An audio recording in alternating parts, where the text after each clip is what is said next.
Hello friends, welcome to Education Wave. Success made easy. So guys, today we are going to study about human reproduction part 2. Let's start guys. So last की video में हमने testis के बारे में पढ़ा था, उसके internal structure के बारे में पढ़ा था कि टेस्टिकुलर लॉब्यूल्स क्या होते हैं, सेमिनिफेरस ट्यूब्यूल्स क्या होते हैं, ओके। लेकिन और सर्टोली सेल्स क्या होते हैं, है ना। सो टेस्टिस के बारे में हमने वहाँ पे बस टेस्टिस के बारे में हमने पूरा डिटेल में पढ़ा था। बट उसके अलावा भी स्पर्म्स को कैरी करने के लिए बहुत सारे ऐसे स्पेशलाइज्ड सेल्स हैं जिनकी ज़रूरत पड़ती है, ठीक है, स्पर्म्स को कैरी करने के लिए। तो आज हम उसके बारे में पढ़ेंगे, ओके। सो फर्स्ट है testis. So testis are present outside the abdominal cavity in pairs, okay. ये हमने लास्ट वीडियो में पढ़ लिया है कि टेस्टिस जो होते हैं वो पेयर्स में पाए जाते हैं and it is present outside the abdominal cavity, okay. So here ये है टेस्टिस, ओके, और ये पेयर्स में है, ओके। और इसके इंटरनल स्ट्रक्चर के बारे में हम पढ़ चुके हैं कि यहाँ पे टेस्टिकुलर लॉब्यूल्स होते हैं जो कि एटलीस्ट 250 के अराउंड होते हैं, ओके।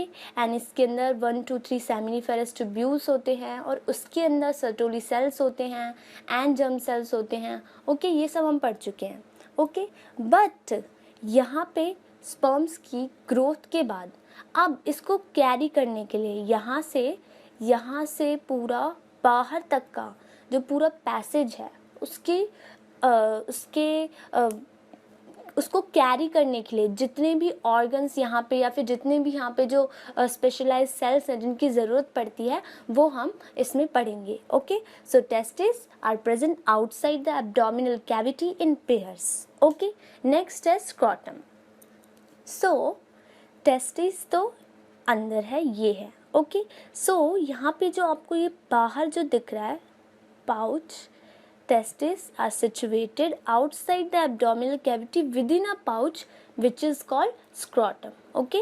So ये क्या है, scrotum, okay. So यहाँ पे भी ये हमारा testis है and the pouch, this pouch is known as scrotum, okay. Next, vasa efferentia. It starts with a duct from each testis. So हर एक टेस्टिस से एक डक्ट स्टार्ट होती है जिसको बोला गया यहाँ पे वासा एफ्रेंशिया, ओके। यहाँ से ये हर एक लोब्यूल है, यहाँ से एक डक्ट आती है। फॉर एग्जांपल मान लीजिए ये हमारा पूरा टेस्टिस है, ओके। एंड यहाँ पे टेस्टिकुलर लोब्यूल्स हैं, ओके। ये है हमारे टेस्टिकुलर लोब्यूल जिसमें सेमिनिफेरस ट्यूब्यूल्स हैं, ओके। कॉइल स्ट्रक्चर में सेमिनिफेरस ट्यूब्यूल्स हैं एंड उसके भी अंदर का जो वो तो हम लास्ट वीडियो में हम देख ही चुके हैं। बट यहाँ से अब इन सभी लोब्यूल से यहाँ से सभी लोब्यूल से एक डक्ट है जिससे बोला गया है vasa efferentia. Okay, so it starts with a duct from each testis, okay. Next, epididymis. So अब epididymis इनके कॉम्बिनेशन से ये स्ट्रक्चर है, ये जो यहाँ पे प्रेजेंट है, ओके। ये दोनों ही टेस्टिस के ऊपर एक इस टाइप का स्ट्रक्चर जो आपको दिख रहा है, ये रहा पूरा, ये क्या है, एपिडाइडमिस। तो 10 to 12 vasa efferentia confluent to form a folded and coiled tube which is called epididymis, okay. So 10 to 12 vasa efferentia, ये एटलीस्ट ये भी vasa efferentia, ये भी, so एटलीस्ट 10 to 12 vasa जो efferentia है वो confluent होके फोल्डेड होके एक कॉइल ट्यूब बनाते हैं जिसे हम क्या बोलते हैं, एपिडाइडमिस। तो ये जो पूरा कॉइल ट्यूब लाइक स्ट्रक्चर है ये क्या है हमारा, एपिडाइडमिस, ओके। नेक्स्ट है vasa deferens. So epididymis stores the sperm temporarily, okay. So temporarily from epididymis a partially coiled tube called vas deferens ascends into the abdomen and passes over the urinary bladder.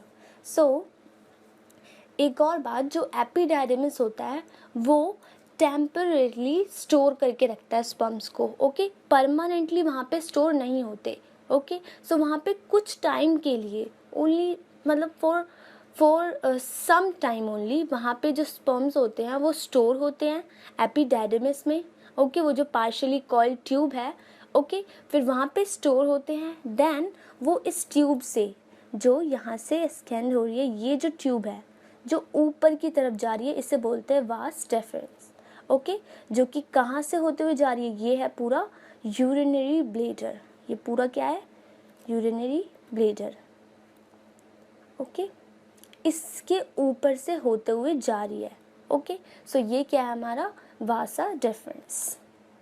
Then the next is urethra.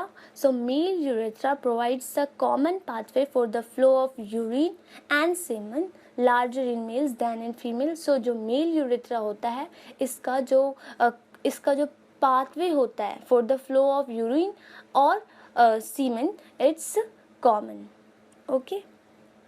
So ये जो path है, चाहे for the flow of urine हो चाहे वो semen हो, ये दोनों के लिए क्या होता है, provides a common pathway for the flow of urine and semen, okay. So urethra जो होता है मेल्स में, it provides a common pathway for the flow of urine and semen, okay. And the next and the last one is penis, that is also known as external genitalia, so that is called penis, okay. ये क्या है, penis, and it is the copulatory organ of man, okay. So it is a copulatory organ of man. It is cylindrical, erectile, pendulous organ suspended from the pubic region, okay, and the extended part of penis is enlarged, forming a bulging conical structure called glans penis, okay. So here is glans penis, and the loose skin of penis becomes folded to form a loose rectangular skin covering, okay. So next topic है हमारा extra testicular duct system.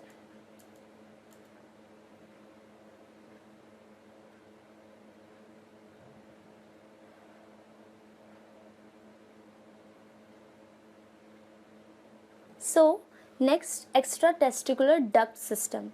It consists of tubes which conduct sperms from the testis to the outside. So ये extratesticular duct system ये tubes को consist करता है for the transfer of sperms, okay, which conduct sperms from the testis to the outside. So testis से लेकर outside तक जितना भी जो प्रोसेस है, ओके, जितना भी स्पर्म्स का जो ट्रांसफ़र करने का जो प्रोसेस है वो कौन कंसिस्ट करता है, extra testicular duct system, okay. So the seminiferous tubules opens into the vasa efferentia through rete testis, okay. So ये पूरा हमारा किसका स्ट्रक्चर है, ये पूरा टेस्टिस का, ओके। सो ये पूरा क्या था, टेस्टिस, जिसके बाहर क्या थी, एक जो कवरिंग थी और एक पाउच था जिसके अंदर ये विद इन अ पाउच जिसके अंदर ये रहता है, उसको क्या बोलते हैं हम, स्क्रॉटम, ओके। अब जो टेस्टिस के अंदर था ये क्या थे, पूरे टेस्टिकुलर लॉब्यूल, ओके, ये क्या है, टेस्टिकुलर लॉब्यूल्स, ओके। एंड इसके अंदर जो ये कॉइल्ड स्ट्रक्चर है, ये इसे क्या बोला गया है, सेमिनिफेरस ट्यूब्यूल्स, ओके। सो यहाँ पे ये जितनी भी सेमिनिफेरस ट्यूब्यूल्स हैं, okay, that seminiferous tubule opens into vasa efferentia. So कहाँ पे ओपन हो रही है, यहाँ पे वासा एफरेंशिया में, ओके। सो यहाँ पे क्या है, वासा एफरेंशिया, ये रहा पूरा, ये जो है ये तो है हमारा rete testis, okay, through rete testis, okay. So the seminiferous tubules opens into the vasa efferentia through rete testis, okay. So यहाँ से ये होते हुए थ्रू रेटे टेस्टिस ये कहाँ ओपन हो रही है, वासा एफरेंशिया में। तो यहाँ है हमारा वासा एफरेंशिया एंड थ्रू जिसके थ्रू ये हो रही है वो यहाँ पे है। ओके तो ये हमारा रेटे टेस्टिस एंड जहाँ पे ये ओपन हुई है वो क्या है, हमारा vasa efferentia. Okay several vasa efferentia opens into the epididymis. और ये जितनी भी जो वासा एफरेंशिया ये कहाँ ओपन हो रही है, यहाँ पे। ये जो कॉइल स्ट्रक्चर है जिसको बोलते हैं हम epididymis. Okay so epididymis so several vasa efferentia opens into the epididymis and carries sperms outside the testis. Okay so finally epididymis में जहाँ से जो टेस्टिस से जितने भी जो स्पर्म्स से जो मैच्योर हो चुके थे वो कहाँ पे स्टोर हो गए हैं, टेम्परेरली यहाँ पे एपिडाइडमिस में। Okay and epididymis is a long coiled tube present along the posterior surface of each testis. Okay so ये हर एक testis पे it is a posterior surface of each testis. Okay and it continues as the vas deferens. So ये रहा वो coil structure जो ऊपर की तरफ जा रहा है। Okay so इसे क्या बोला था हमने, vas deferens and extends into the abdomen to loop over the urinary bladder. Okay and epididymis temporarily stores non-motile and immature sperms. Okay so जो एपिडाइडमिस होता है ये इमेच्योर स्पर्म्स को स्टोर करता है। सॉरी यहाँ पे जितने भी जो स्पर्म्स है वो यहाँ पे आएंगे तो वो इमेच्योर होंगे। ओके सो ये नॉन मोटाइल और वो मोटाइल नहीं होंगे। Okay so it stores non motile and immature sperms को ये स्टोर करता है। ओके नेक्स्ट है हमारा the duct from seminal vesicle and vas deferens together from the ejaculatory duct and they pass through prostate gland and join the urethra and they carry secretion of seminal vesicle and sperm from the testis to the outside through urethra. So the duct from seminal vesicle. Okay so seminal vesicle क्या है, एक accessory gland है। Okay जो किस में help करता है, और जो टेस्टिस से स्पर्म्स को बाहर तक कैरी करने में हेल्प करता है। ओके सो वास डिफरेंस जो है ये vas deferens and seminal vesicle they together form the ejaculatory duct जो स्पर्म्स को आउटसाइड कैरी करेगी। ओके इजैक्यूलेट करेगी जो।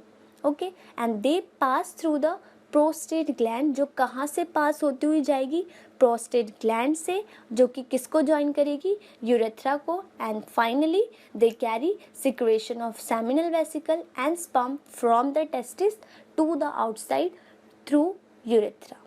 ओके सो ये पूरा क्या था, extra testicular duct system. So testis से होते हुए वो जो स्पर्म्स होते हैं वो एपिडाइडमिस में स्टोर होते हैं जो कि नॉन मोटाइल और इमैच्योर होते हैं। एंड देन वहाँ से सेमिनल वेसिकल के साथ जो डक्ट होती है वो दोनों के दोनों क्या फॉर्म करते हैं, इजैक्यूलेटरी डक्ट। ओके जो कि प्रोस्टेट ग्लैंड से पास होते हुए यूरेथ्रा को जॉइन करती है and they carry secretion of seminal vesicle and sperm from the testis to the outside, किसके थ्रू, यूरेथ्रा के through. Okay and urethra originates from the urinary bladder and extends through the penis to its external opening called urethral meatus, and it carries urine from the bladder and sperm from the vas deferens through the penis. So जो penis होता है वो common pathway होता है for the ejaculation of urine and sperm. Okay so urethra originates from the urinary bladder and extends through the penis to its external opening and it carries urine from the bladder. Okay so urine को ये carry करता है bladder से and sperms को vas deferens से through the penis. तो penis is a common pathway. Okay next है accessory glands of male. So first है seminal vesicle. So accessory glands of male, so इन्हें हम बोलते हैं सेकेंडरी ग्लैंड्स. ओके, इन्हें सेकेंडरी ग्लैंड्स भी बोलते हैं. And it includes 2 seminal vesicle, 1 prostate gland and 2 bulbourethral glands. और बल्बोयूरेथ्रल ग्लैंड्स को जो बोलते हैं हम कॉर्पस ग्लैंड भी बोल सकते हैं. ओके, सो फर्स्ट वन है seminal vesicle. So these are paired tubular coiled glands situated behind the bladder, and they secrete viscous fluid which constitute the main part of ejaculate. Seminal fluid contain fructose which provides energy to the sperms. Okay, so अभी हमने पढ़ा कि जो vast difference होते हैं और seminal vesicle. So firstly seminal vesicle, ये क्या है, ये रहे seminal vesicle. Okay, here 2 seminal vesicles are present. Okay, so इन्हें बोला गया है seminal vesicle. So they are paired and tubular and coiled glands situated behind the bladder. Okay, so ये रहा urinary bladder and ये कहाँ पे behind the bladder ये situated है. Okay, and they together कौन, vas deferens और seminal vesicle, they together form the ये दोनों मिलके, ये आ रहा vas deferens और ये seminal vesicle, और ये दोनों ही मिलके क्या इजैकुलेटरी डक्ट फॉर्म करते हैं, जो कि कहाँ से होते हुए जा रही है, ये रहा प्रोस्टेट ग्लैंड. ओके, और बल्बोयूरेथ्रल ग्लैंड, यहाँ पे ये रहे बल्बोयूरेथ्रल ग्लैंड्स. ओके, सो ये कहाँ से होते हुए, ये रहा यूरेथ्रा. ओके, सो ये आउटसाइड कैरी कर रही है स्पर्म्स को. ओके, अगर यूरिन है तो वो जो यूरिनरी ब्लेडर है वहाँ से आएगा, एंड स्पर्म्स को कैरी कर रहा है तो वो वास डिफरेंस से आएगा. ओके, सो कॉमन है, जो पाथवे है वो कॉमन है, but urine from the urinary bladder and sperms from the vas deferens. Okay, so ये पूरा जो था स्ट्रक्चर है, ये किसका,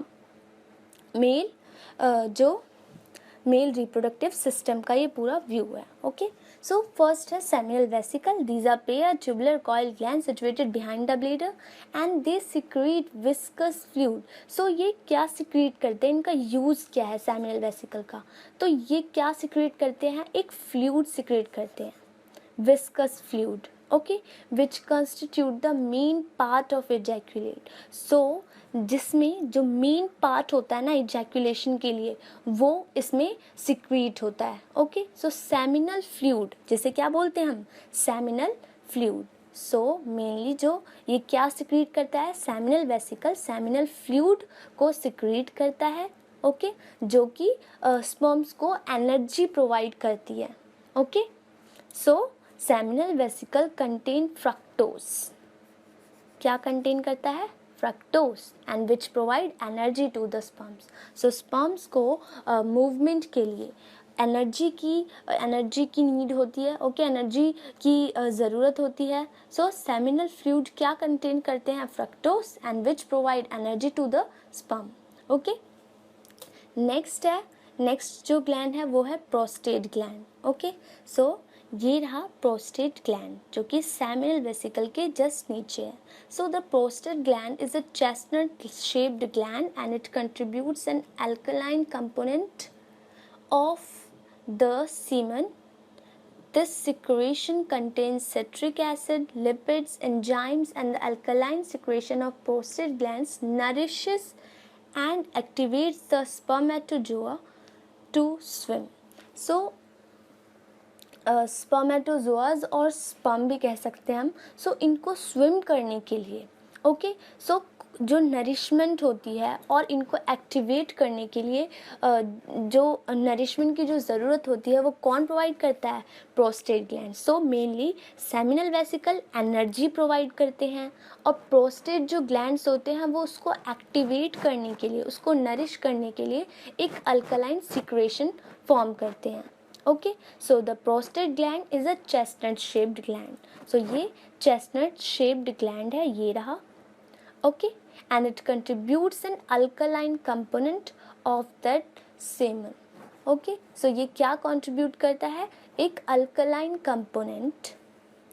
okay, and this secretion contains citric acid, lipids, enzymes. और सेमिनल फ्लूइड क्या कंटेन करता है? फ्रक्टोज, और ये citric acid, lipids and enzymes. Okay, so इन दोनों का यूज हमने पढ़ लिया. And last one is bulbourethral gland or Cowper's gland. So these are attached to the urethra below the prostate gland. So ये कहाँ पे present होते हैं?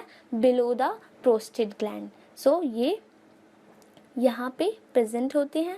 These are attached to the urethra. ये urethra है और ये कहाँ पे attached है? Male urethra से below the prostate gland, and they secrete mucus fluid for the lubrication of the penis. So lubrication of the penis में जो help करता है, एक fluid help करता है. So ये क्या secrete करते हैं? एक mucus fluid को secrete करते हैं for the lubrication of the penis.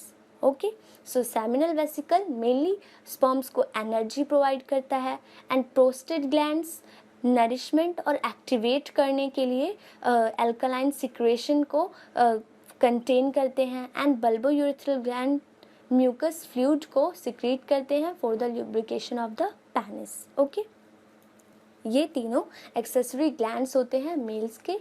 Okay, and this is very important.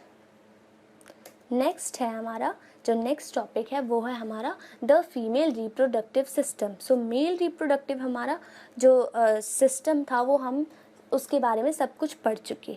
Now the next topic is the female reproductive system.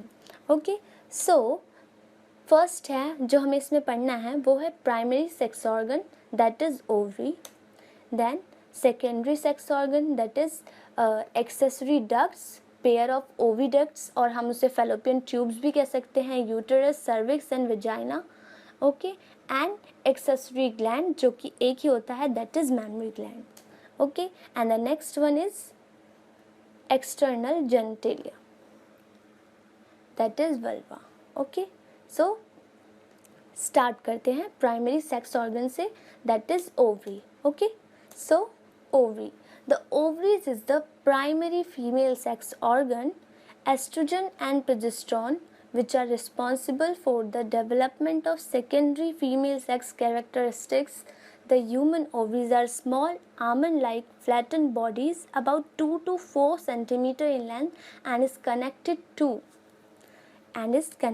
to pelvic wall and uterus by ligaments. Okay, so जो ovary होता है it is the primary female sex organ होता है. Okay, और जो oestrogen and progesterone होता है which are responsible for the development of secondary female sex characteristics.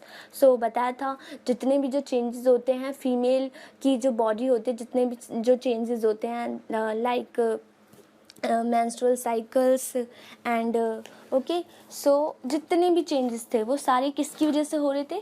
That is all because of estrogen and progesterone. Okay, so the human ovaries are small almond-like flattened bodies. Okay, so human ovaries are small almond-like flattened bodies about 2 to 4 centimeter in length and connected to pelvic wall and uterus by ligaments. Okay, so ligaments के through ये connected होता है. Okay, किसके wall से? pelvic wall से. Okay, so ये तो था हमारा पूरा ओवरी का definition. Okay, so location. So ये mainly present कहाँ पे होता है? ये कहाँ पे इसकी लोकेशन कहाँ होती है? So ovaries are located near kidney and remain attached to the lower abdominal cavity through mesoovarian tube. Okay, so जो ovaries होते हैं ये कहाँ पे located होते हैं? lower abdomen में. ओके, और pelvic wall से ये attached होते हैं किसके? and uterus से by ligaments. ओके, और जो ovaries located कहाँ होते हैं? they are located near kidney. So kidney के पास and attach to the lower abdominal cavity through mesovarian tube. Okay, so ये तो थी उसकी लोकेशन. एंड स्ट्रक्चर, इसका स्ट्रक्चर कैसा होता है. So the outmost layer of simple epithelium, जिसे हम बोलते हैं जर्मिनल एपिथेलियम.